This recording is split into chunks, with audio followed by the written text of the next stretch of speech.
Free بالکل courses کر رہے ہیں 17 مختلف جگہوں پر شہر میں. ہر 2 مہینے میں 10,000 بچے آگے بڑھیں گے, فری اسکالرشپ کورسز کریں گے, جابس کا انتظام کریں گے. اگر میئر انشاءاللہ ہمارا بنے گا, ہم KMC کے اسکولوں کو سینٹر بنائیں گے, ان کو اپ گریڈ کریں گے. 10,000 بچے بچیاں اس وقت فری بالکل کورسز کر رہے ہیں 17 مختلف جگہوں پر شہر میں. 1 مہینے بعد اس میں 10,000 کا اضافہ کریں گے. ہر 2 مہینے میں 10,000 بچے آگے بڑھیں گے, فری اسکالرشپ کورسز کریں گے, جابس کا انتظام کریں گے. یہ تو ہم الخدمت اور جماعت اسلامی کے تحت کر رہے ہیں. اگر میئر انشاءاللہ ہمارا بنے گا, ہم KMC کے اسکولوں کو سینٹر بنائیں گے, ان کو اپ گریڈ کریں گے. ہمیں معلوم ہے لوگوں کے لیے اپنے بچوں کو پرائیویٹ انسٹیٹیوٹس میں پڑھانا کتنا مشکل ہو رہا ہے. تعلیم کو اگر معیاری کر دیا جائے سرکاری اسکول کی, تو کیوں لوگ دھکے کھائیں, کیوں اتنی بھاری فیسیں ادا کریں, کہاں سے بجلی کا بل دیں اور کہاں سے بچوں کی پڑھائی.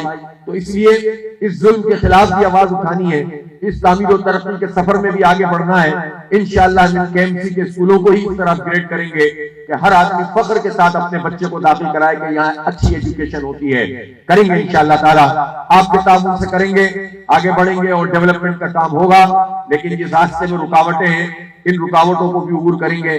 مایوسی پھیلاتے ہیں کہ صاحب کچھ نہیں ہو سکتا, مایوسی تو ابلیس پھیلانے والا ہے, اس کا نام ابلیس ہے اس لیے کہ وہ مایوس ہے. جو مایوس ہے وہ ابلیس کا ساتھی ہے. امید اور یقین کے ساتھ ہم کنار ہوں اور جد و جہد کریں تو راستے نکلتے ہیں. مزاحمت تو زندگی ہوتی ہے, اس لیے اپنے حق کے لیے لڑنا یہ عین دین ہے. اور اللہ تعالیٰ بھی پسند کرتا ہے ان لوگوں کو جو اپنے حق اور سچ کی بنیاد پر کھڑے ہوتے ہیں. ہم لسانیت پر یقین نہیں رکھتے, ہم تعصبات پر یقین نہیں رکھتے. جو لوگ بھی تعصبات پھیلاتے ہیں, تعصب کی بنیاد پر نوکریاں دیتے ہیں, تعصب کی بنیاد پر ڈپٹی کمشنر لگاتے ہیں, تعصب کی بنیاد پر سندھ سیکریٹریٹ آباد کرتے ہیں, ان کے خلاف لڑیں گے.